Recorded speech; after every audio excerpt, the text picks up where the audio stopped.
Sarah Zapata, Z-A-P-A-T-A. Okay. Agent Zapata, I think we have I guess, what would you call that? A container of, is that your notes up there? Yes, my case file and other relevant documents. Okay, to aid you in your testimony if necessary. Yes. Could you tell the jurors where you work? I work for the South Carolina Law Enforcement Division, commonly known as SLED, And how long have you worked for SLED? for about 7.5 years. What is your job title there? I am a forensic scientist in the DNA casework department. What are some of your duties as a forensic scientist in DNA? As a DNA analyst, I will look at the requests for different items of evidence. I can perform serology testing if necessary or refer to the serologist results. I will take the items of evidence as well as any known standards through our standard laboratory procedures to develop a DNA profile. The steps of that analysis are extraction, which is where we are trying to isolate any DNA present on that evidence item from the evidence item itself, as And well as Agent, if from- you could pull the microphone, speak up a little bit. Sure, Thank sorry. you. As well as from any other cellular material present. The second step is quantitation, where we're trying to approximate how much DNA is present on that sample so that we can target the appropriate amount of DNA for the next step, which is amplification. Amplification works kind of like a chemical copy machine. We're targeting specific areas of the DNA that have been shown through scientific studies to vary from person to person.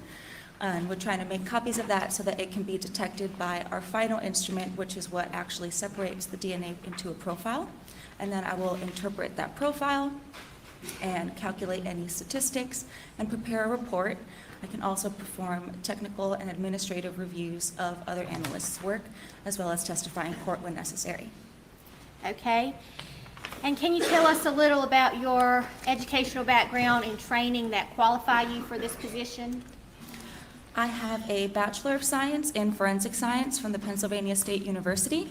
Upon employment at SLED, I underwent a training program for approximately 1.5 years under a qualified DNA analyst, and that training included an observation period as well as a practical period of the different steps in our DNA analysis process, as well as the serology procedures. Once I had received all of my training, I went through a testing period where I had to demonstrate my competency in using all those different instruments and procedures and interpretation. I had to successfully complete several written exams, an oral exam, complete several mock cases and a mock court, and then was competency tested with another case before finally being able to do a mock case, before finally being able to do analysis on real casework. You will need to speak into the mic and increase your volume in order for us to hear you better. Okay. You may proceed. Thank you, Your Honor. Agent Zapata, how many cases have you, do you think you've participated in? Approximately 500. And have you testified in trial before? Yes, I have. How many times? 19. And in those trials, were you qualified as an expert witness? Yes, I was. And what were you qualified as an expert witness in? In DNA analysis. Your Honor, at this time, the state would move to qualify Agent Zapata as an expert in DNA analysis. She's so qualified. All right, you had mentioned in some of the duties of your job, kind of what you do. I guess if we could kind of scale it back a little bit more basic, but briefly, just what is DNA? DNA is a chemical that is found throughout your body with the exception of red blood cells. You get half of your DNA from your mom and half from your dad, and it's unique to individuals with the exception of identical twins. And so if we have a case where there are family members involved, what does that mean as far as DNA analysis? Based upon the evidence DNA profile, sometimes it might not be possible to make comparisons to some family members because there may not be enough DNA present there to distinguish between the family members. Because the family members will share DNA, that will affect what the DNA profile looks like. Can you tell us about some different sources of DNA from a person's body? Some sources from your body would be your hair, blood, semen, saliva, bones, as well as DNA from your skin cells, which is what we call touch DNA. And what are some variables that can affect touch DNA? So some people just naturally shed more skin cells throughout the day than other people, and so you would expect to recover more DNA from an object that a person who sheds a lot of DNA has handled than a person who sheds less. There are also factors such as the surface that is being touched. If the surface is rough, then you would leave more skin cells behind. If you are holding the item for a longer period of time or with a lot of pressure, then you would expect to leave more skin cells behind. Environmental factors such as rain, moisture, UV, light, that can all lessen the amount of DNA that is recovered. And also personal hygiene habits can affect how much DNA you leave behind. So if you've just washed your hands, there may not be as much skin cells left behind. So do you leave touch DNA behind, kind of like you would leave a fingerprint behind? Is that a fair comparison? Kind of, if you touch it, you touch an object, you may leave some behind. All right, now you mentioned different sources such as body fluids. Are you able to confirm like 100% which body fluid a DNA profile comes from? So the test that we perform to try to identify a body fluid is different from the DNA testing that is being performed. Especially in cases where the evidence profile is a mixture, there's no way for us to tell, did all of this DNA come from blood? Did it come from saliva and blood mixed together? There's no way for us to identify 100% the source of the DNA profile. We can indicate that a body fluid may be present, but we cannot say the blood on this item is from this individual. So if I had a drop of blood on my shirt up here, could you ever say this was my blood? I could test it for the indication of a body fluid. I could see if your DNA profile is recovered from that stain, if the evidentiary DNA profile, if you are included as a contributor to that profile, but I can never 100% say that is your blood. So you could say my DNA is here, but not my blood. I could say that you're included as a contributor to the DNA profile. Okay. All right, and I think you kind of already explained your process of DNA analysis when you explained your duties. Can you tell us about some of the, standard lab procedures and protocol? How specifically do you mean? I guess just basically how you analyze a DNA sample. So I will take the DNA sample if it has been previously cut by a serologist or an evidence processor. I will add the reagents to the tube and proceed with my analysis that way. If it has not previously been cut, then I can prepare the sample for DNA and then take it through those steps that I explained earlier, so extraction, quantitation, amplification, and separation into a profile. And then I will interpret the DNA profile that was developed.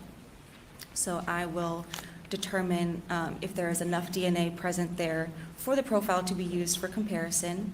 I will determine the number of contributors to that profile. So a profile can be single source, which is DNA from just one individual, or a mixture, DNA from multiple individuals are present in the profile.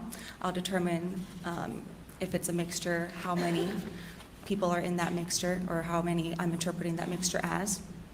And then I can calculate statistics to compare. So first of all, let me stop you for a minute. Sorry. But these determinations, how are you making the determinations? So I'm looking at the DNA profile and using our protocol, our procedures, my training and experience as a DNA analyst to determine the number of contributors to the profile. And how are you looking at it? Are you visually looking at it, or is a computer program looking at it, or what's going on there? So I visually examine the profile myself as the analyst. I determine the number of contributors to the profile, and then we also use a software program called StarMix to help in our interpretation. And what StarMix does is look at the evidence profile and attempt to break it down into the potential contributors to that profile.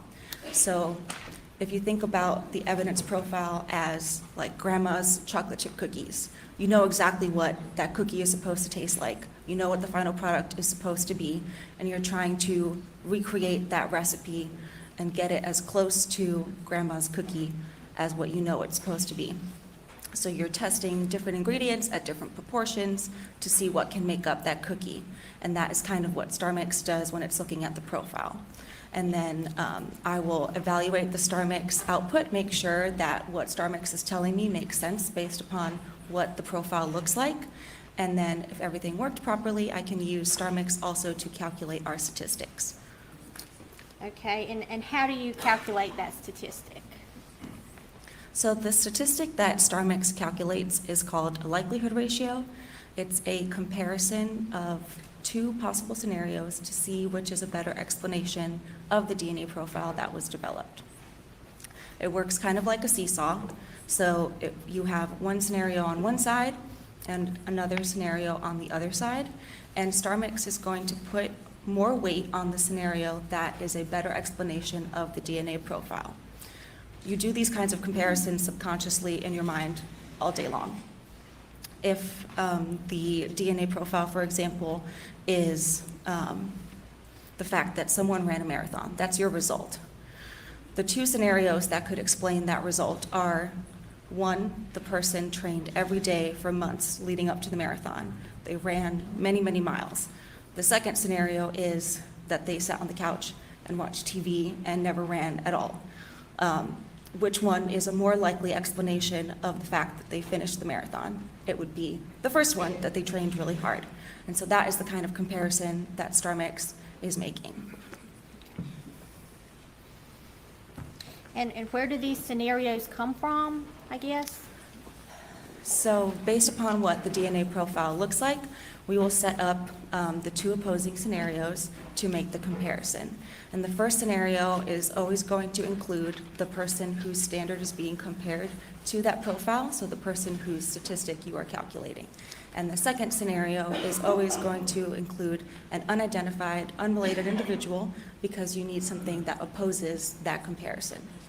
So for a single source profile, your two scenarios will be the person being compared is contributing to the mixture versus an unidentified, unrelated individual is contributing to the mixture. To the profile for single source. If it is a mixture, then you need to account for the other potential individuals present in that profile. So for a two-person mixture, for example, the first scenario will be the person being compared and an unidentified, unrelated individual contributed to the mixture versus two unidentified, unrelated individuals contributed to the mixture. And so we'll make that same comparison for each person based upon what the DNA profile looks like. Okay. And so this unidentified, unrelated individual, where does that really come from? That's just the way that the statistic is calculated. It's not saying that it's not possible for related individuals to be in the mixture, but because we are focusing only on the comparison to that one person, we need something to contrast that to, and we account for that by using that unidentified, unrelated individual wording. So is that just kind of built into this formula in the StarMix program? Correct.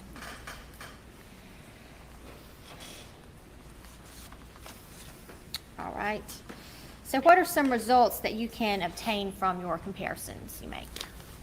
So a result in support of the first scenario, which is that the person being compared to the profile is contributing to the profile, the seesaw will tilt in that direction, and we call that an inclusion. If it is tilting far enough in the other direction, we call that an exclusion. It's saying that the person being compared is not a contributor to the profile under those two scenarios that are being compared. It's possible for the seesaw to just tilt a little bit in either direction if the DNA in the profile is very low level or very partial. There's just not that much information there to make the comparison, and so it's not tilting in one way or the other very strongly.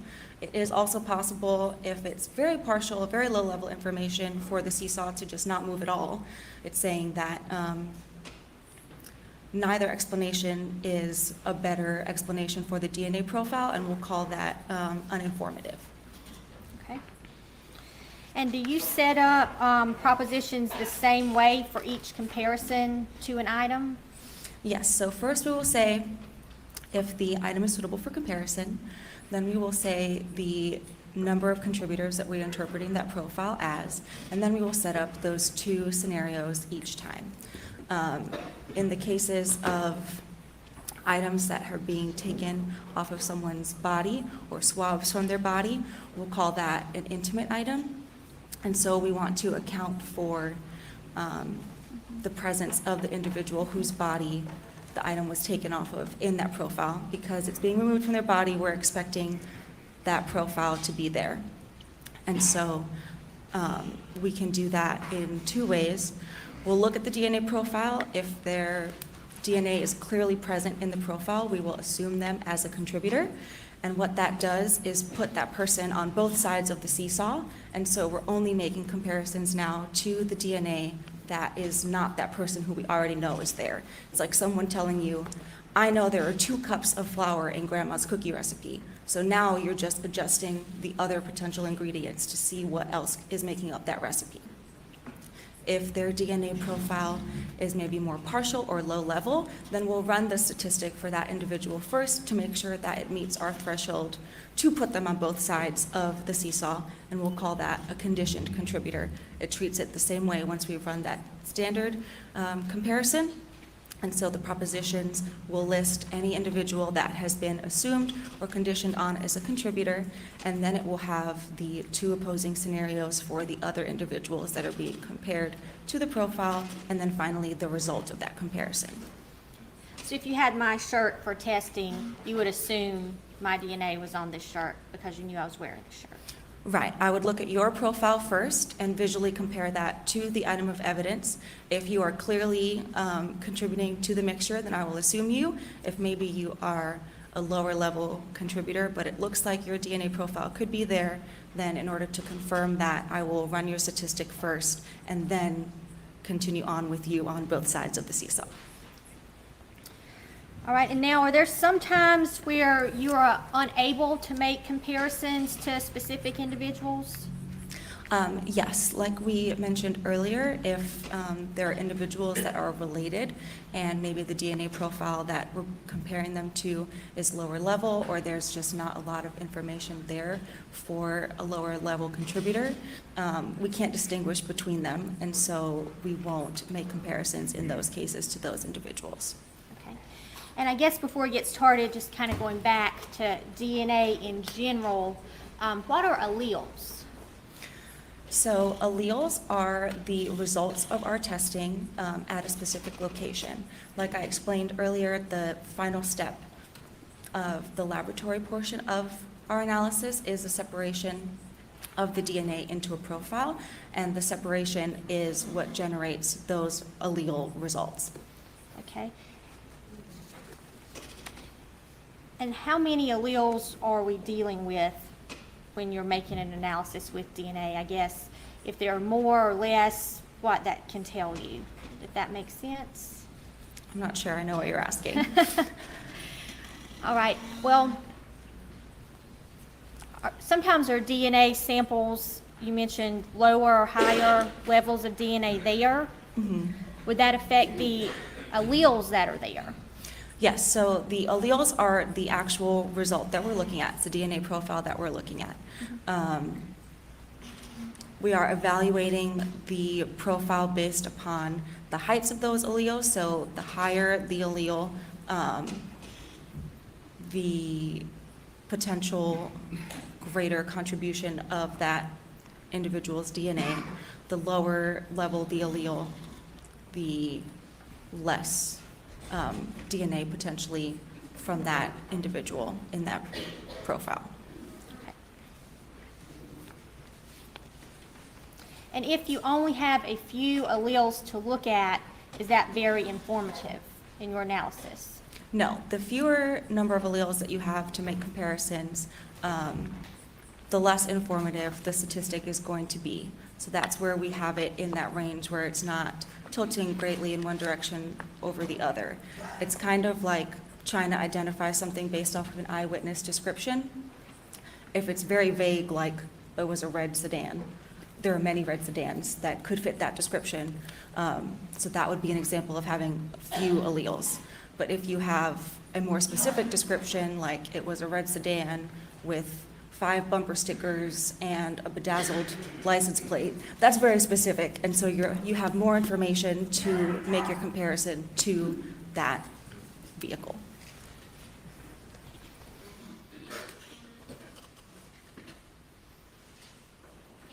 And unrelated people share the same alleles. Yes. All right, so before we get to the results, some of these statistical results are very large numbers. Is that right? Yes. Do you think these two charts here, States Exhibit 475 and 474, would help demonstrate to the jury what we're talking about?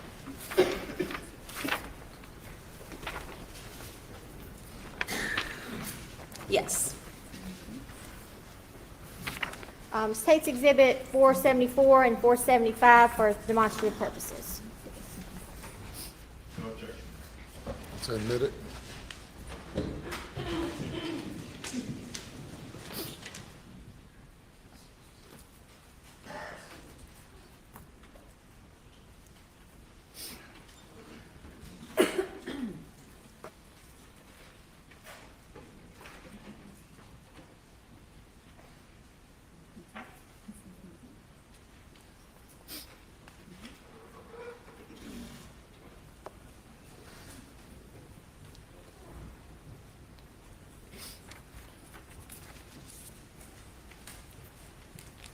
All right, did you receive a number of buccal swabs to analyze in this case? Yes, I did. Do you remember how many buccal swabs a man received? I believe there were 24 buccal swabs total that I used for comparison. Maybe 25? I'd have to count.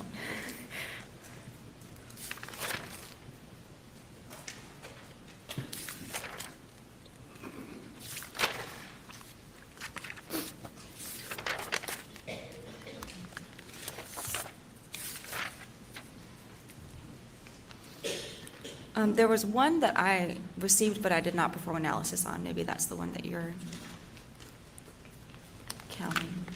I'll have you take a look at States 463. Do you recognize that buccal swab? Yes. And who is that a buccal swab from?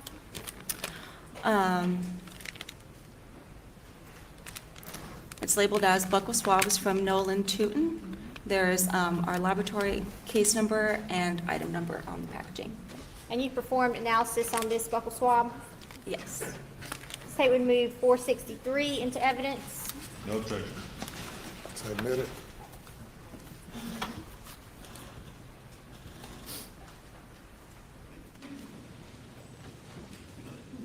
Now, you compared standards from these buccal swabs to swabs from items of evidence, or what do we do to analyze all this stuff? So first we do our interpretation of the evidence.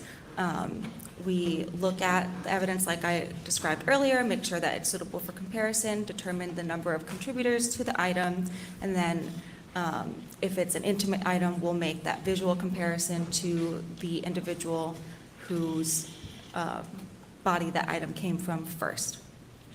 Then we will use star mix to calculate the statistics for other individuals for comparison, and then it'll be a result in support of one proposition over the other. And the other individuals for comparison would be any number of the individuals whose buccal swabs were submitted in this case? Yes. All right, I'm going to have you take a look at State's Exhibit 459.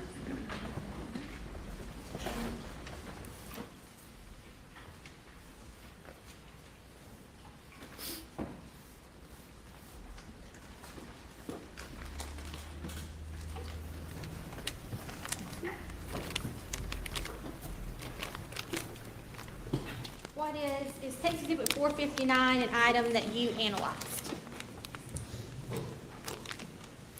459 are our laboratory items 7.1 and 10.1. Okay. And can you tell us what that actually is? 7.1 was the MBAC collection from cartridge cases 2 through 7, and 10.1 were the swabs from the exterior of items 9 and 10, which were shotgun shells. And you performed analysis on both of those items? Yes, I did. Okay. Can you tell us the results of your analysis on the MBAC collection from the 300 blackout cases? Your item 7.1. And I guess instead of just blanketly asking for the results, I'll ask, based on the comparisons you made when analyzing that item, were any individuals included? Yes, for item 7.1, the DNA profile was interpreted as single source, and for the comparison to Margaret Murdaugh, the two scenarios were Margaret Murdaugh contributed the DNA profile versus an unidentified, unrelated individual contributed the DNA profile. And the result of that comparison is the DNA profile is approximately 510 billion times more likely if Margaret Murdaugh contributed the profile than if an unidentified, unrelated individual contributed the profile. And what does that mean? It means that the likelihood ratio is in support of that first scenario of Margaret Murdaugh contributing the profile versus an unidentified, unrelated individual contributed the profile. Okay, let's move on to the next item in that in State's Exhibit 459, the swabs from the exterior of items 9 and 10, which were these shotgun shells from the feed room. Okay? Based on the comparisons you made, were any individuals included? This item was also interpreted as single source, and so the scenarios were set up the same way. The person being compared contributed the profile versus an unidentified, unrelated individual contributed the profile. And that means there's one person contributing. Correct. For Paul Murdaugh, the result of the comparison is the DNA profile is approximately 15 octillion times more likely if Paul Murdaugh contributed the profile than if an unidentified, unrelated individual contributed the profile. And what does that mean? Just like earlier, it's in support of that first proposition set. The DNA profile is approximately 15 octillion times more likely if Paul Murdaugh contributed the profile than if an unidentified, unrelated individual contributed the profile. Let's move on to Exhibit 18.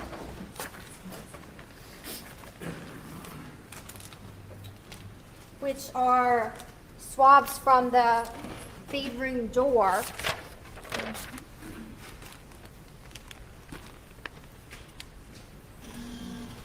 Did you analyze those items? Take Exhibit 18. Yes, I did. Item 17, you can see our laboratory number and then my initials on the seal and the date. Right. And those are swabs from the feed room door. It's labeled as swabs from exterior doorknob of storage room door. All right? And based on the comparisons you made, were any individuals included? For item 17, the comparison with Paul Murdaugh, the DNA profile was again interpreted as single source, so we're setting up the propositions in that same way. The result is the DNA profile is approximately 15 octillion times more likely if Paul Murdaugh contributed the profile than if an unidentified, unrelated individual contributed the profile. 15 octillion times more likely. An octillion has 27 zeros. Yes, So that's a pretty high statistical number there. yes.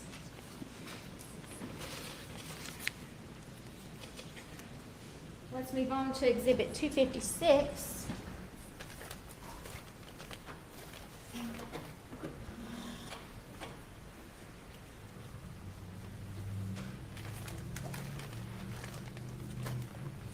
Which I cannot seem to locate.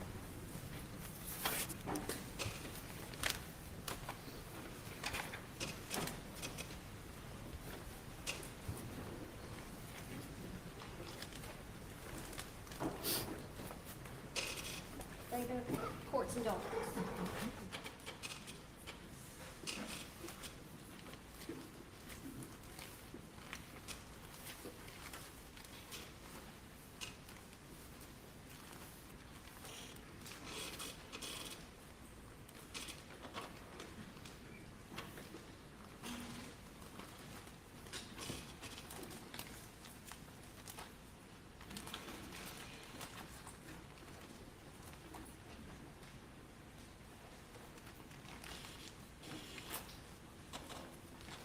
Did you analyze item 256?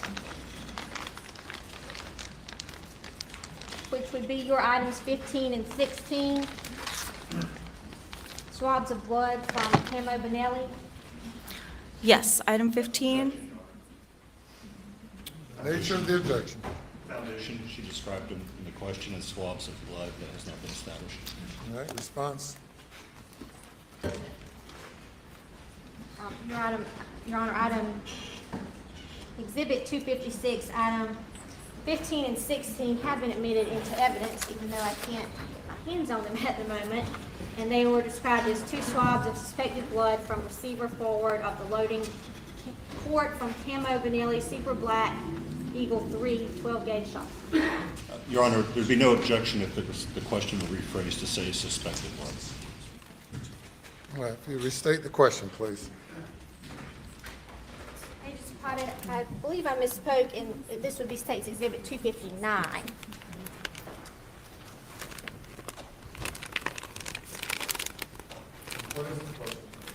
And what is that item? 259 contains SLED items 15 and 16, which were swabs from the Camo Benelli 12-gauge shotgun. And did you analyze those items? Yes, I did. Based on your comparisons that you made, were any individuals included? For which item? Let's start with item 15. Item 15 was interpreted as a mixture originating from two individuals. So for this comparison, we have the person being compared to the DNA profile and an unidentified, unrelated individual as the first scenario. And then the second scenario is two unidentified, unrelated individuals contributed to the mixture. For the comparison to Margaret Murdaugh, the result is the DNA profile is approximately 670 octillion times more likely if Margaret Murdaugh and an unidentified, unrelated individual contributed to the mixture than if two unidentified, unrelated individuals contributed to the mixture. For the comparison to Richard Alexander Murdaugh, the result is, sorry. The DNA profile is approximately 10 quintillion times more likely if Richard Alexander Murdaugh and an unidentified unrelated individual contributed to the mixture than if 2 unidentified unrelated individuals contributed to the mixture. And so now, because we have a mixture where more than one person has been included as a contributor, we run the statistic for those individuals together to make sure that the DNA profile can be explained by a contribution of DNA from all of those individuals together. So the comparisons would now be Margaret Murdaugh and Richard Alexander Murdaugh contributed to the mixture versus 2 unidentified unrelated individuals contributed to the mixture.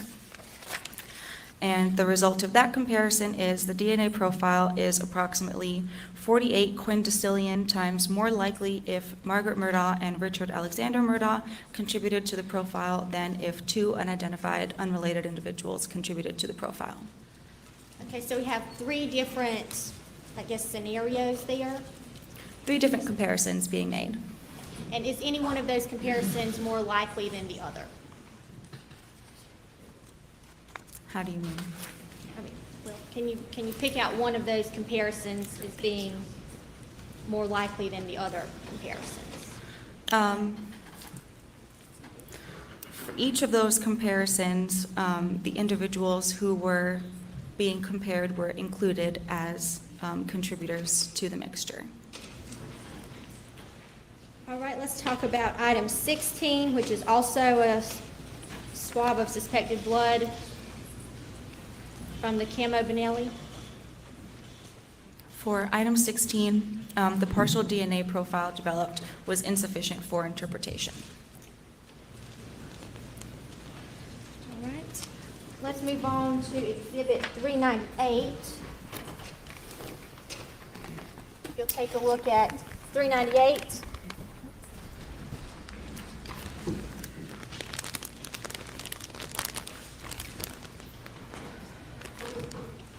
.398 contains our SLED lab numbers 22.4 and 22.5. So item 22.4 is a reddish-brown debris swab from the right side of the receiver belonging to item 22.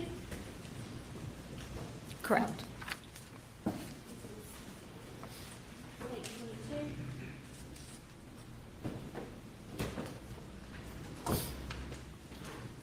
Based on the comparisons you made, were any individuals included on that item 22.4? 22.4, the DNA profile was interpreted as a mixture originating from 2 individuals. For the comparison with Margaret Murdaugh, the result was the DNA profile is approximately 480 octillion times more likely if Margaret Murdaugh and an unidentified unrelated individual contributed to the mixture than if 2 unidentified unrelated individuals contributed to the mixture. And what does that mean? The result is in support of that first scenario of Margaret Murdaugh being included as a contributor to the mixture. The likelihood ratio is 480 octillion times more. The DNA profile is approximately 480 octillion times more likely if Margaret Murdaugh and an unidentified unrelated individual contributed to the mixture than if 2 unidentified unrelated individuals contributed to the mixture. And then the next item, 22.5, is also a swab from that same shotgun from the left side. Yes. Okay. Based on the comparisons you made, were any individuals included? Item 22.5, the DNA profile was also interpreted as a mixture originating from 2 individuals. For the comparison with Margaret Murdaugh, the DNA profile is approximately 570 octillion times more likely if Margaret Murdaugh and an unidentified unrelated individual contributed to the mixture than if 2 unidentified unrelated individuals contributed to the mixture. 75 octillion times more likely that Margaret Murdaugh contributed to that mixture. The DNA profile is approximately 570 octillion times more likely if Margaret Murdaugh and an unidentified unrelated individual contributed to the mixture than if two unidentified unrelated individuals contributed to the mixture. And now this unidentified, unrelated individual is popping up, and what does that mean again? It's just the way that we make our calculation. We have to account for an opposing scenario to the person being compared. And then when there is a mixture, we need to account for the other individuals in that mixture when we're making our comparison. And so we use an unidentified, unrelated individual. Did you analyze some swabs from Paul Murdaugh's cell phone? I believe that would be your item 25.1. Yes. And what were the results of your analysis there? A partial DNA profile was developed due to the limited information obtained and the inability to determine the number of contributors. No further interpretation will be offered.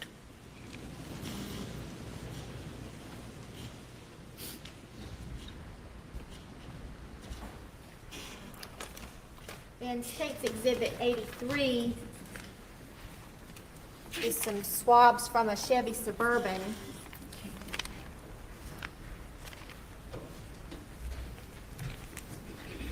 If you could focus on your item 56, the two swabs of suspected blood collecting from the steering wheel.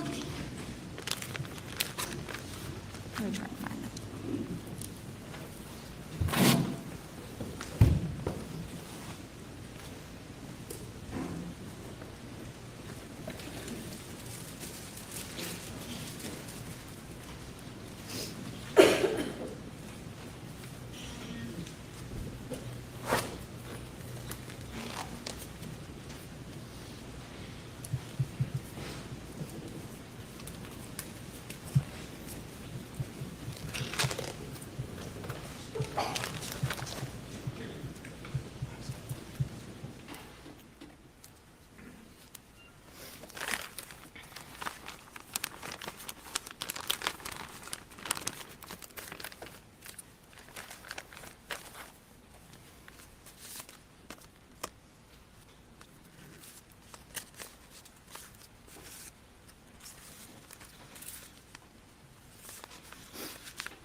You said 56?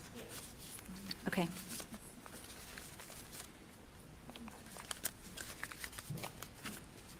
Okay, I have 56. Okay. And you analyzed item 56, Yes, I did. swabs of blood collected from the steering wheel.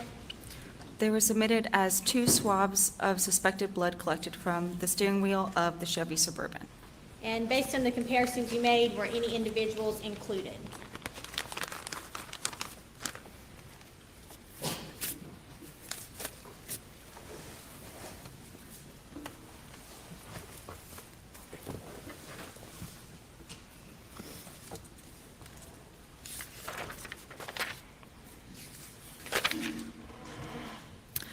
For item 56, the DNA profile was interpreted as a mixture originating from two individuals.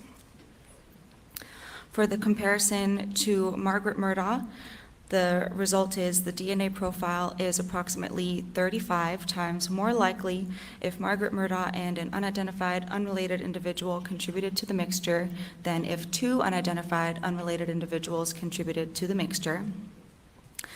For the comparison to Richard Alexander Murdaugh, the result is the DNA profile is approximately 100 quadrillion times more likely if Richard Alexander Murdaugh and an unidentified unrelated individual contributed to the mixture than if two unidentified unrelated individuals contributed to the mixture.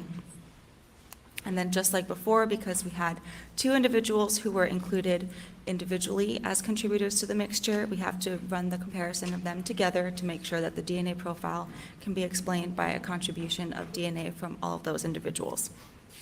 So for that comparison, the DNA profile is approximately 240 quintillion times more likely if Margaret Murdaugh and Richard Alexander Murdaugh contributed to the mixture than if two unidentified unrelated individuals contributed to the mixture.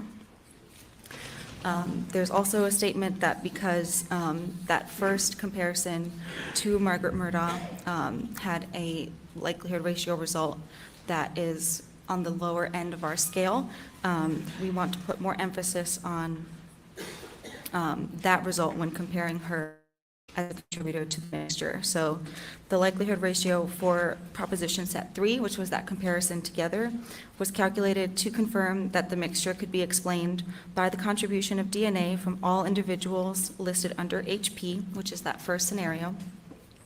Due to the disparity in the individual likelihood ratios between the contributors for this item, it is recommended to put more weight on the results of proposition set 1, which was that comparison of Margaret Murdaugh individually, rather than the results of proposition set 3, which is the comparison of them together, when considering Margaret Murdaugh as a possible contributor to the mixture.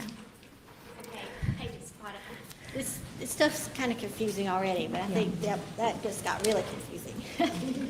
So I guess if you could kind of simplify that a little bit for us. Yes. So think about like two people singing the same song. If one person is singing really quietly and another person is singing loudly, when they're singing together, it'll sound really loud because that one person is already singing loudly by themselves. But that doesn't mean that the person who was singing quietly is suddenly singing very loudly. So we're trying to account for the difference in the weight of the result. And so it's just more accurate when considering that person who is a lower level or has a lower likelihood ratio to consider their individual likelihood ratio rather than the combined likelihood ratio. So what, based on all of that, what is the most likely we have there?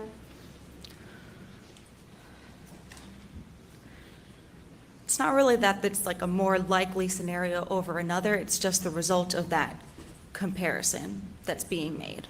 So just take into all that into account. Yes.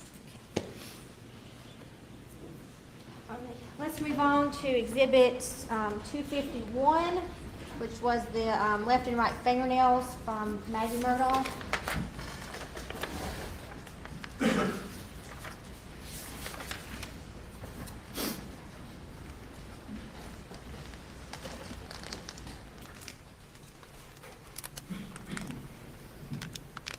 You take a look at Exhibit 251. Did you analyze those items? I believe item 70 is the left fingernail clippings from Maggie Murdaugh. Yes, and 71 is the right fingernail clippings from Margaret Murdaugh. Well, let's talk about the left fingernail clippings first. What were the results of your analysis? Are you looking for all of the individuals who were compared? Yes, the results, the entire results. Yes. Okay. For item 70, a DNA profile suitable for comparison was developed. Several individuals were visually excluded from the profile first. Paul Murdaugh, Anthony Cook, Roger Davis, Rogan Gibson, Connor Cook, Philip Beach, Renee Beach, Robin Beach, John Murdaugh, Richard Alexander Murdaugh Jr. or Buster, Richard Alexander Murdaugh, Randy Murdaugh, Miley Altman, and Morgan Dowdy are excluded as contributors. Excluded as contributors. For the proposition set, the DNA profile was interpreted as a mixture originating from two individuals. Because these are Margaret Murdaugh's own fingernail clippings, she is assumed as a contributor. So the two scenarios are Margaret Murdaugh, and in this case, the comparison was made to Claude CB Rowe using the StarMix software. So that first scenario is Margaret Murdaugh and Claude CB Rowe contributed to the mixture, and the second scenario is Margaret Murdaugh and an unidentified, unrelated individual contributed to the mixture. Now, why was Claude CB Rowe included in this comparison? So the other individuals I was able to visually exclude, which just means from looking at the DNA profile and comparing it to their standard, I could exclude them as a contributor. If an individual happens to have the alleles that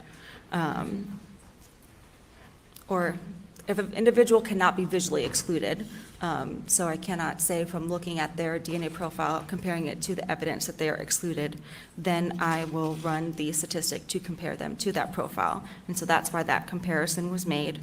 The result of the comparison is the DNA profile is approximately 11 times more likely if Margaret Murdaugh and an unidentified, unrelated individual contributed to the mixture than if Margaret Murdaugh and Claude C.B. Rowe contributed to the mixture. So this is a result in support of that second scenario, not the first scenario like the others that we've been discussing have been.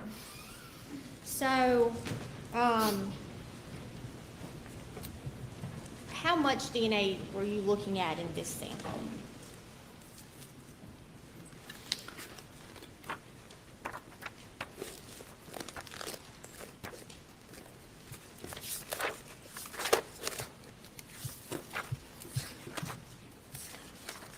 Are you asking, like DNA that was not attributable to Margaret? Well, I guess, was there a small amount of DNA or a large amount of DNA under those left fingernail clippings? There was not a lot of, there were not many alleles that were not attributable to Margaret in the profile. So let's talk a little bit, explain about those alleles there, that when you are doing your testing. Yeah. Like I explained earlier, the alleles are the results of our test, and they will appear on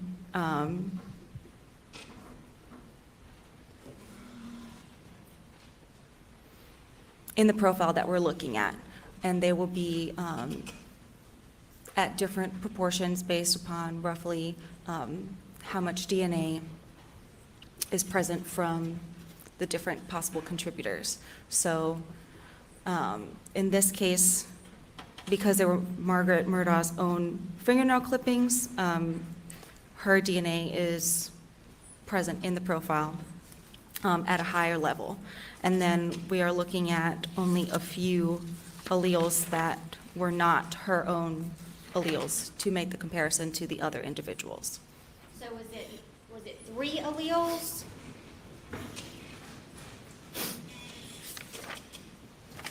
Yes, Okay. that were not Margaret Murdaugh's alleles. And those 3 alleles could be C.B. Rowe's alleles? I could not visually exclude him, which just means when looking at his profile and comparing it to those other alleles, he did have those alleles, but at a very low level of DNA that's being compared to him. And the result was in support of that second scenario, which was Margaret Murdaugh and an unidentified, unrelated individual contributed to the mixture. And this courtroom here is full of people. Could anybody in this courtroom have those same 3 alleles present in that testing? It's possible. All right, let's move on.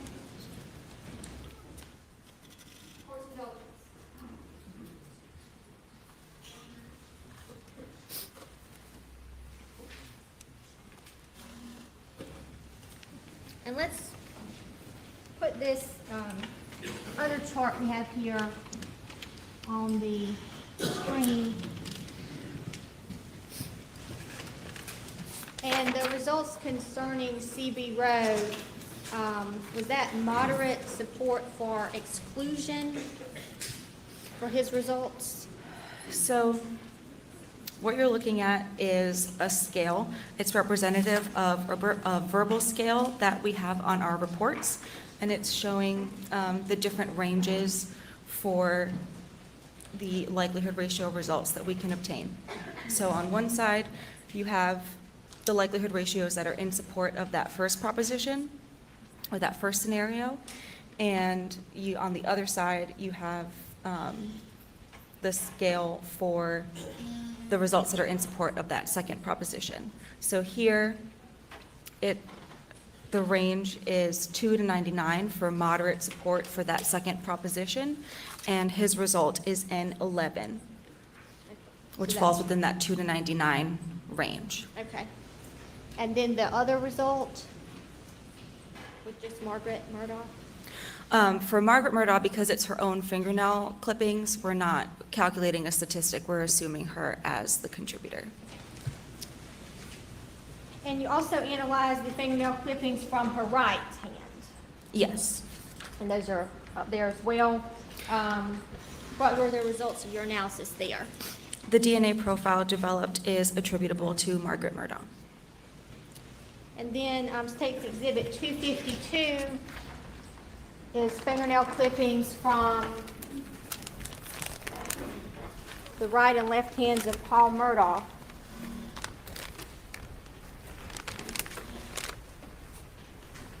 If you could tell us any results from your analysis of Paul's fingernail clippings. For both items 72 and 73, the result was the DNA profile developed is attributable to Paul Murdaugh. Now, you also analyzed Alec Murdaugh's shirt, which is State's Exhibit 418, your item 9.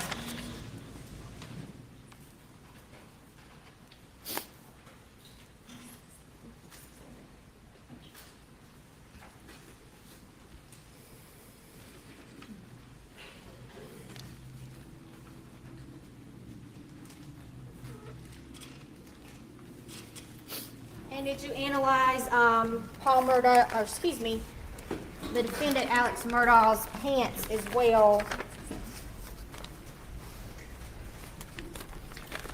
Yes, I received cuttings from both item 19, which was the white shirt from Richard Murdaugh, and then item 20, which was a pair of green shorts from Richard Murdaugh.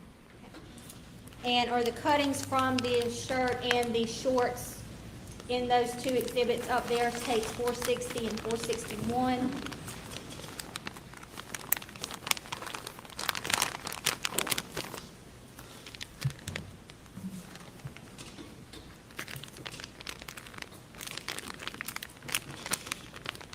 This appears to be all of them. I can take them out and check, or if you would like for me to.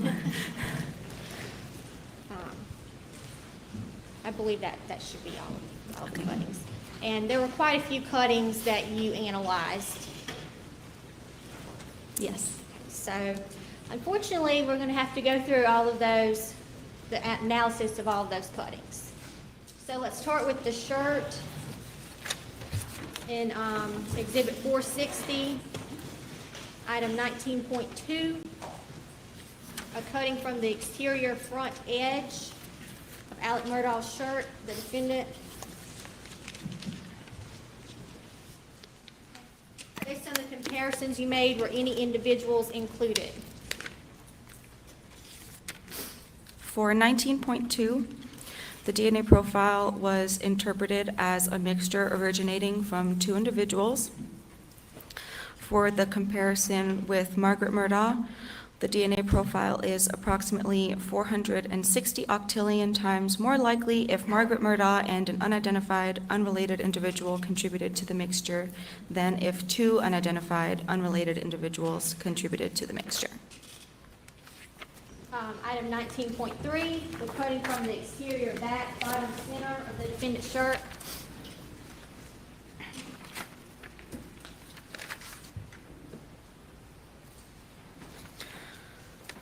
For 19.3, the DNA profile was interpreted as a mixture originating from two individuals. For this item, I was able to assume Richard Alexander Murdaugh as a contributor. So the propositions or the scenarios that we're comparing are Richard Alexander Murdaugh and the person being compared versus Richard Alexander Murdaugh and an unidentified, unrelated individual contributed to the mixture.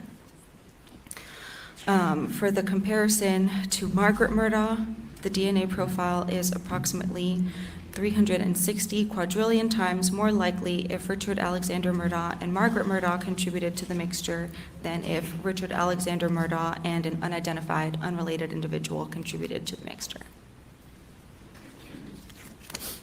Item 19.4. For 19.4, the DNA profile was interpreted as a mixture originating from two individuals, and this was a situation where I had to first calculate the statistic for Richard Alexander Murdaugh to see if there was enough DNA to condition on him as a contributor. So for that comparison, the DNA profile is approximately 120 quadrillion times more likely if Richard Alexander Murdaugh and an unidentified, unrelated individual contributed to the mixture than if two unidentified, unrelated individuals contributed to the mixture. And then moving forward, with the other comparisons, I can say that Richard Alexander Murdaugh is contributing to the mixture, and just like before, we have Richard Alexander Murdaugh and the person being compared contributed to the mixture versus Richard Alexander Murdaugh and an unidentified, unrelated individual contributed to the mixture. For the comparison to Paul Murdaugh, the DNA profile is approximately 7 octillion times more likely if Richard Alexander Murdaugh and Paul Murdaugh contributed to the mixture than if Richard Alexander Murdaugh and an unidentified, unrelated individual contributed to the mixture. And does that complete your analysis of that item? For 19.4? Yes. I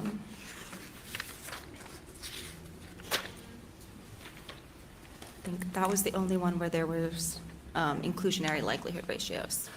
Yes. Let's move on to 19.5, a cutting from pane B on the chart. You could tell us about any inclusions.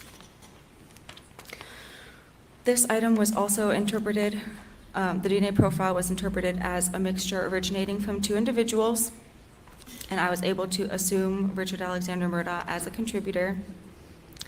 For the comparison to Margaret Murdaugh, the result is the DNA profile is approximately 3,800 times more likely if Richard Alexander Murdaugh and Margaret Murdaugh contributed to the mixture than if Richard Alexander Murdaugh and an unidentified, unrelated individual contributed to the mixture. Moving on to item 19.6, a cutting from pane C on the chart.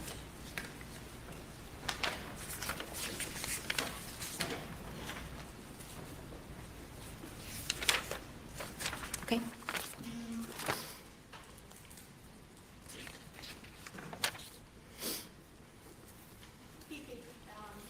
Tell us about any individuals that were included there. For item 19.6, the DNA profile was interpreted as a mixture originating from 3 individuals. I was able to assume Richard Alexander Murdaugh as a contributor to the mixture, and so now we are comparing Richard Alexander Murdaugh, the individual being compared to the mixture, and an unidentified, unrelated individual contributed to the mixture versus Richard Alexander Murdaugh and 2 unidentified, unrelated individuals contributed to the mixture. For the comparison to Margaret Murdaugh, the DNA profile is approximately 570 octillion times more likely if Richard Alexander Murdaugh, Margaret Murdaugh, and an unidentified, unrelated individual contributed to the mixture than if Richard Alexander Murdaugh and 2 unidentified, unrelated individuals contributed to the mixture. And does that include your, the results of inclusion for that item?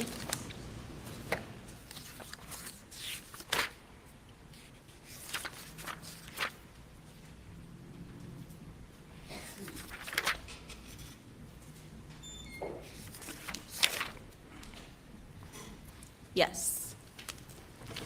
Item 19.7, a cutting from pane D. For item 19.7, the DNA profile was interpreted as a mixture originating from 4 individuals. Richard Alexander Murdaugh is contributing to the mixture, so I was able to assume him. And so the comparison in this case will be Richard Alexander Murdaugh, the person being compared to the mixture, and 2 unidentified, unrelated individuals contributed to the mixture versus Richard Alexander Murdaugh and 3 unidentified, unrelated individuals contributed to the mixture. For the comparison to Margaret Murdaugh, the DNA profile is approximately 1.9 quadrillion times more likely if Richard Alexander Murdaugh, Margaret Murdaugh, and 2 unidentified unrelated individuals contributed to the mixture than if Richard Alexander Murdaugh and 3 unidentified unrelated individuals contributed to the mixture. I also made a comparison to Nolan Tootin. The DNA profile is approximately 480 septillion times more likely if Richard Alexander Murdaugh, Nolan Tootin, and 2 unidentified unrelated individuals contributed to the mixture than if Richard Alexander Murdaugh and 3 unidentified unrelated individuals contributed to the mixture. And again, why was Nolan Tootin included in this, in that comparison?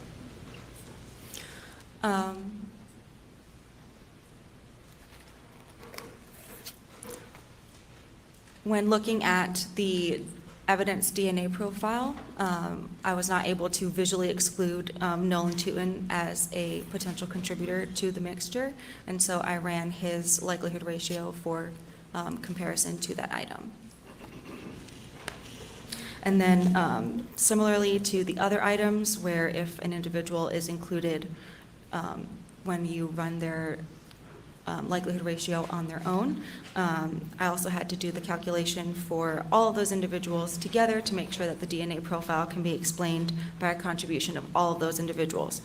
So for that comparison, the DNA profile is approximately 450 duodecillion times more likely if Richard Alexander Murdaugh, Margaret Murdaugh, Nolan Tootin, and an unidentified, unrelated individual contributed to the mixture than if Richard Alexander Murdaugh and 3 unidentified, unrelated individuals contributed to the mixture.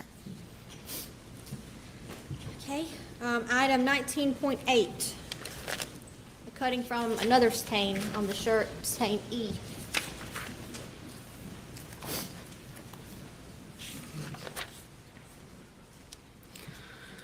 And if you could just give us any individuals that were included in your results, please. The DNA profile was interpreted as a mixture originating from 3 individuals. Richard Alexander Murdaugh is contributing to the mixture.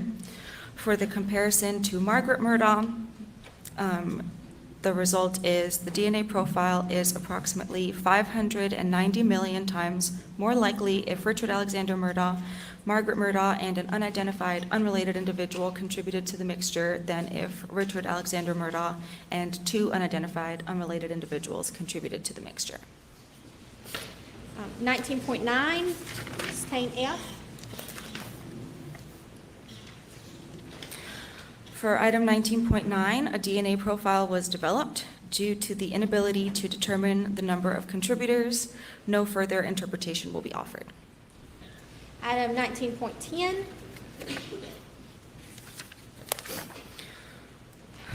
For item 19.10, the DNA profile was interpreted as a mixture originating from 3 individuals. Richard Alexander Murdaugh is contributing to the mixture. For the comparison to Margaret Murdaugh, the DNA profile is approximately 430 octillion times more likely if Richard Alexander Murdaugh, Margaret Murdaugh, and an unidentified, unrelated individual contributed to the mixture than if Richard Alexander Murdaugh and 2 unidentified, unrelated individuals contributed to the mixture. Item 19.11, which is a cutting from stain H.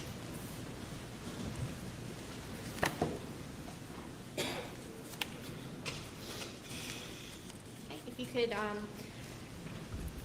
explain any individuals who were included in your analysis. So for item 19.11, the only individual who had an inclusionary likelihood ratio, well, first, the DNA profile was interpreted as a mixture originating from 2 individuals. Richard Alexander Murdaugh is contributing to the mixture. For the comparison to Hipólito Torres, the DNA profile is approximately 10 times more likely if Richard Alexander Murdaugh and Hipólito Torres contributed to the mixture than if Richard Alexander Murdaugh and an unidentified, unrelated individual contributed to the mixture. So, with Mr. Torres, I guess if we could look back at this chart and tell us where he would fall along there. The likelihood ratio for his comparison, under those propositions was 10, which falls under our weak support for that first scenario. So would that be trending towards exclusion? It's it's in support of that first scenario, on this side, the green side of the scale. On the green side? This But it's 10, so that very first arrow indicates weak support for that scenario. The range is 2 to 99, Okay, so, and his likelihood ratio, when compared to the DNA profile. The DNA profile is approximately 10 times more likely if Richard Alexander Murdaugh and Hipólito Torres contributed to the mixture than if Richard Alexander Murdaugh and an unidentified, unrelated individual contributed to the mixture.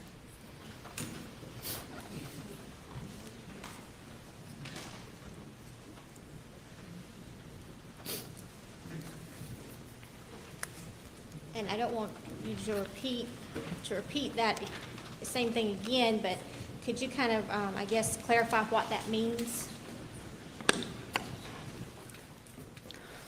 When making my comparison to the evidence DNA profile, I was not able to visually exclude Hipólito Torres as a possible contributor to the mixture, and so I ran the statistic for his comparison.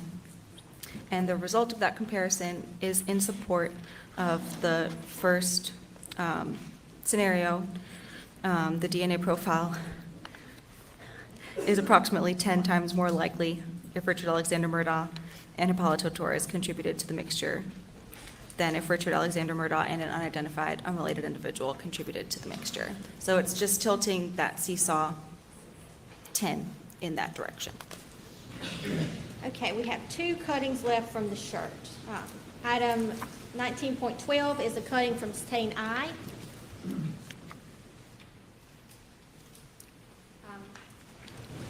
Based on the comparisons you made, were any individuals included? 19.12, the DNA profile was interpreted as a mixture originating from two individuals. Richard Alexander Murdaugh is contributing to the mixture. For the comparison to Margaret Murdaugh, the DNA profile is approximately 1.3 nonillion times more likely if Richard Alexander Murdaugh and Margaret Murdaugh contributed to the mixture than if Richard Alexander Murdaugh and an unidentified, unrelated individual contributed to the mixture. And then item 19.13, a cutting from stain J of the defendant's shirt.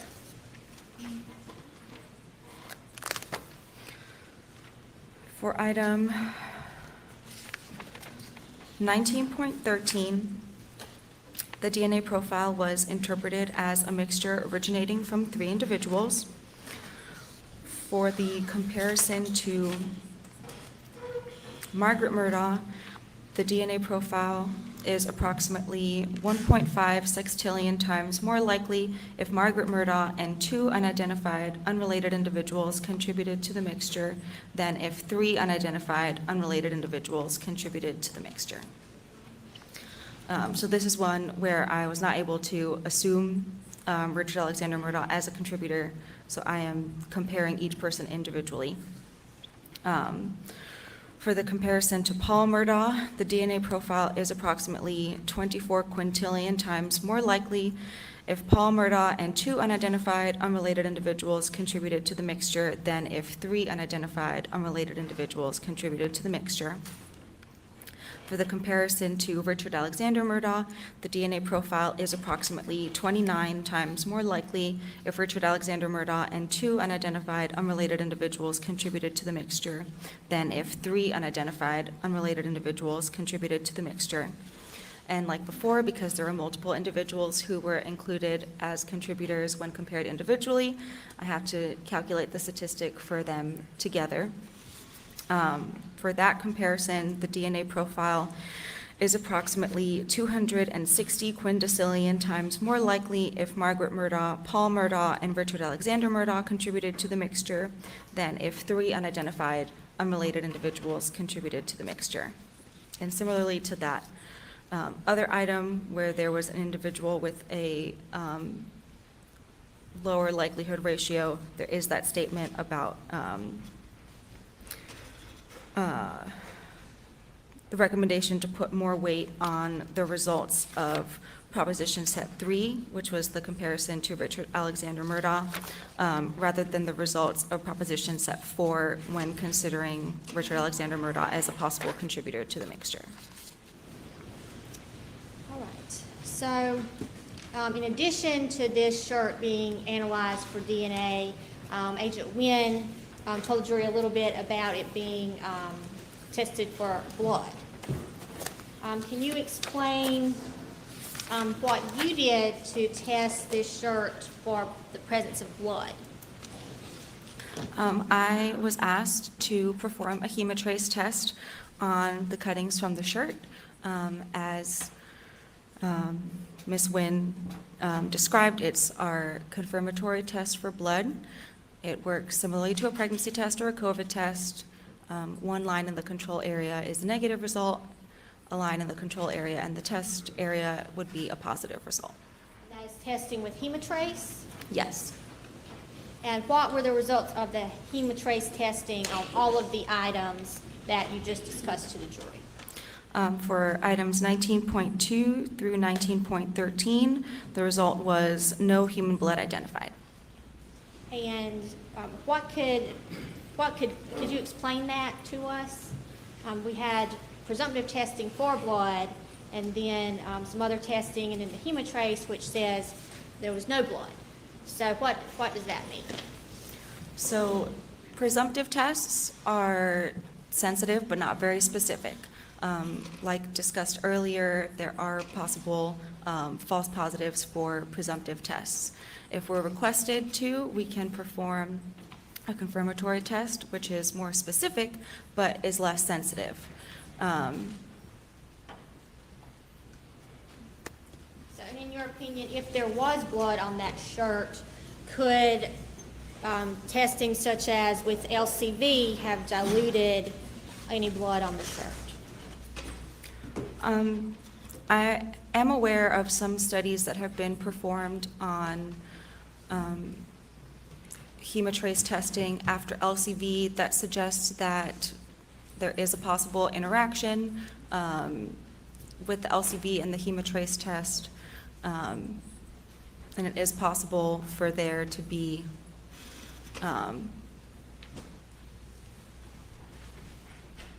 amounts of hemoglobin that would not be detected by the test that would give a negative result. But the results of my testing were negative.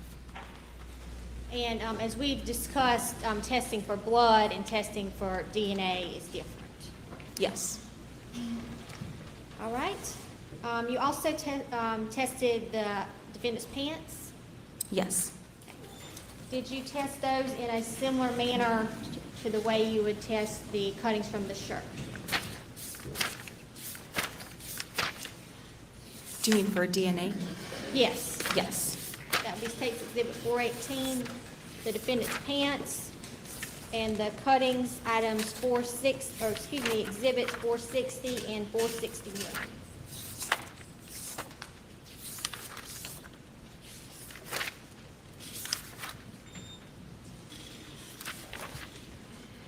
Your items 20.2. Sorry. Sorry, wrong report.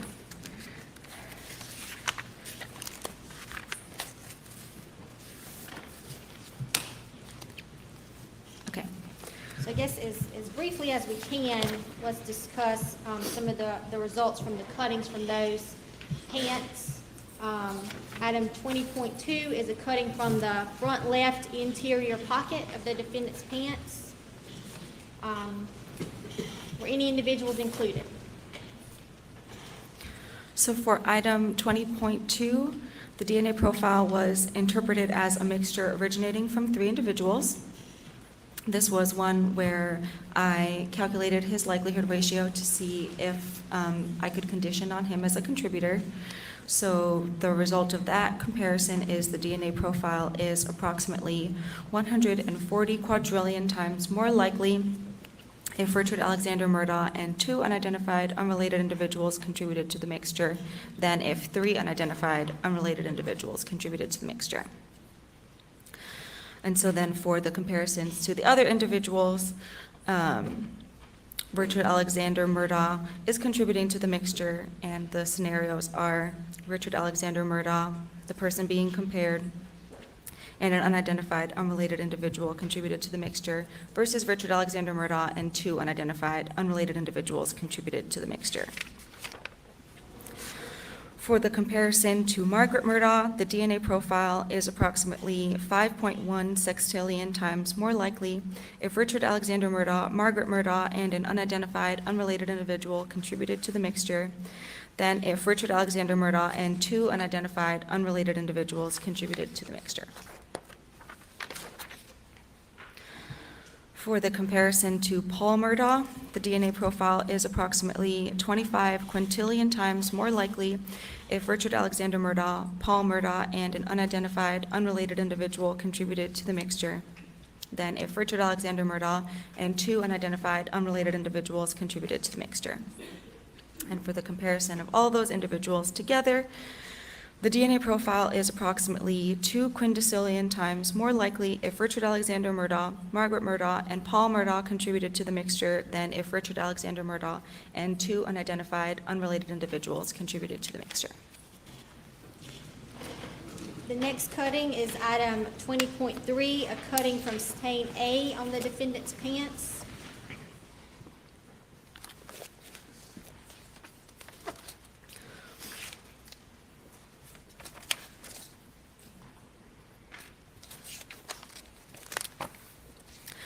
For 20.3, the DNA profile was interpreted as a mixture originating from 3 individuals. Richard Alexander Murdaugh is contributing to the mixture. For the comparison to Margaret Murdaugh, the DNA profile is approximately 94 septillion times more likely if Richard Alexander Murdaugh, Margaret Murdaugh, and an unidentified, unrelated individual contributed to the mixture than if Richard Alexander Murdaugh and 2 unidentified, unrelated individuals contributed to the mixture. All right, 20.4, cutting from stain G from the defendant's pants. You could tell us if any individuals were included in that analysis. For 20.4, the DNA profile was interpreted as a mixture originating from 3 individuals. Richard Alexander Murdaugh is contributing to the mixture. For the comparison to Margaret Murdaugh, the DNA profile is approximately 24 sextillion times more likely if Richard Alexander Murdaugh, Margaret Murdaugh, and an unidentified, unrelated individual contributed to the mixture than if Richard Alexander Murdaugh and 2 unidentified, unrelated individuals contributed to the mixture.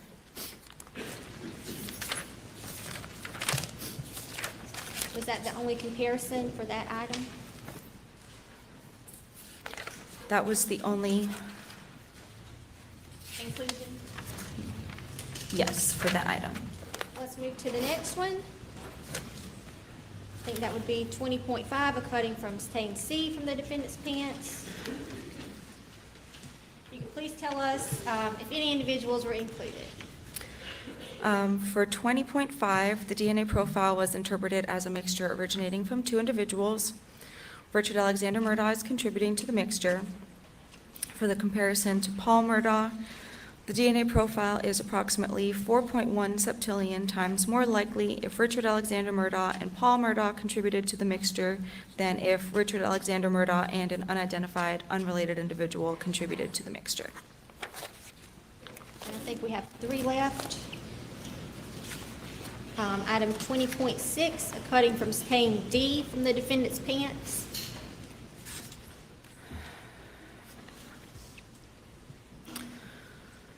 The DNA profile was interpreted as a mixture originating from 3 individuals.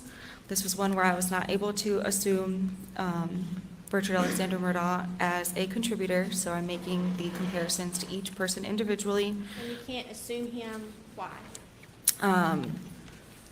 When making that comparison, it seems that his DNA may be present, but at a low level, so I cannot assume him as a contributor. So I would run his likelihood ratio to see if I could condition, but in this case, it was not high enough to meet our threshold to condition, so I'm just comparing him to the profile like every other individual.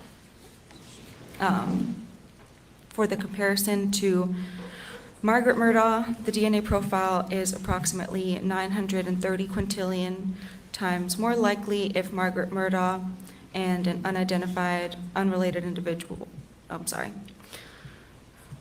DNA profile is approximately 930 quintillion times more likely if Margaret Murdaugh and 2 unidentified, unrelated individuals contributed to the mixture than if 3 unidentified, unrelated individuals contributed to the mixture. For the comparison to Paul Murdaugh, the DNA profile is approximately 38 quintillion times more likely if Paul Murdaugh and 2 unidentified, unrelated individuals contributed to the mixture than if 3 unidentified, unrelated individuals contributed to the mixture. For the comparison to Richard Alexander Murdaugh, the DNA profile is approximately 190 times more likely if Richard Alexander Murdaugh and 2 unidentified, unrelated individuals contributed to the mixture than if 3 unidentified, unrelated individuals contributed to the mixture. And then we're calculating the statistic for all of those individuals together. The DNA profile is approximately 8.7 quindecillion times more likely if Margaret Murdaugh, Paul Murdaugh, and Richard Alexander Murdaugh contributed to the mixture than if 3 unidentified, unrelated individuals contributed to the mixture. And there is that same statement about putting more weight on the individual likelihood ratio for Richard Alexander Murdaugh when considering him as a contributor rather than the combined. Item 20.7, hopefully that should be an easy one. For 20.7, a DNA profile was developed. Due to the inability to determine the number of contributors, no further interpretation will be offered. And then lastly, item 20.8, a cutting from stain F of defendant's pants. Or shorts. For 20.8, the DNA profile was interpreted as a mixture originating from 3 individuals. I calculated the likelihood ratio for Richard Alexander Murdaugh to see if it met our threshold to condition on him as a contributor. The result for his comparison is the DNA profile is approximately 320 million times more likely if Richard Alexander Murdaugh and 2 unidentified, unrelated individuals contributed to the mixture than if 3 unidentified, unrelated individuals contributed to the mixture. And then when making comparisons to the other individuals, I'm including him as a contributor. So Richard Alexander Murdaugh is contributing to the mixture. For the comparison to Margaret Murdaugh, the DNA profile is approximately 2.66 sextillion times more likely if Richard Alexander Murdaugh, Margaret Murdaugh, and an unidentified, unrelated individual contributed to the mixture than if Richard Alexander Murdaugh and 2 unidentified, unrelated individuals contributed to the mixture. For the comparison to Paul Murdaugh, the DNA profile is approximately 17 quintillion times more likely if Richard Alexander Murdaugh, Paul Murdaugh, and an unidentified, unrelated individual contributed to the mixture than if Richard Alexander Murdaugh and 2 unidentified, unrelated individuals contributed to the mixture. And then once again, we're calculating the likelihood ratio of all of those individuals contributing to the mixture together. The DNA profile is approximately 93 quattuordecillion times more likely if Richard Alexander Murdaugh, Margaret Murdaugh, and Paul Murdaugh contributed to the mixture than if Richard Alexander Murdaugh and 2 unidentified, unrelated individuals contributed to the mixture. All right. Now, as far as the shorts or defendant's pants go, did you do any confirmatory testing on those with hemotrace? No, I did not. Exhibit 419 is the defendant's shoes, which is item 21.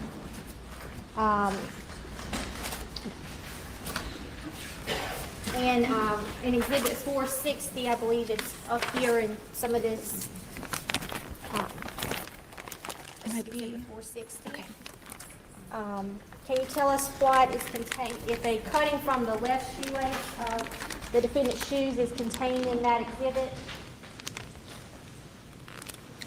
Yes, 21.2 is part of this container.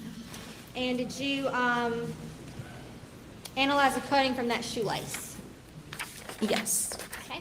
And were any individuals included in your results there?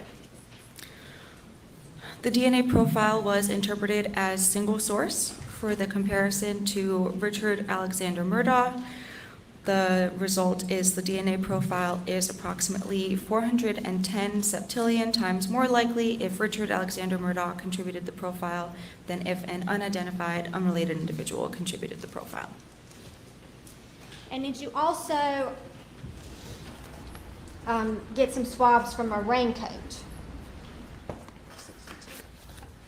Yes, I did. That would be Case Exhibit 462. 2 swabs from a blue raincoat. Your items 173.2 and 173.3. Yes. And you analyzed those items? Yes, I did. Okay. Item 173.2 from the raincoat appears to be swabs from the interior cuffs, collar, hood, and interior zipper areas and zipper pull of the blue raincoat. Could you tell us the results of your analysis of that item or No. swab? Sorry. No DNA profile was developed. And then item 173.3, swabs from the side opening, zipper area, in both interior portions of exterior pocket of blue raincoat. A partial DNA profile was developed due to the limited information obtained and the inability to determine the number of contributors. No further interpretation will be offered. Okay, Agent Zapata, thank you so much for going through all that with us. We have no further questions for you at this time. Ladies and gentlemen, we'll break for lunch now and resume at 2:30. Remain in order.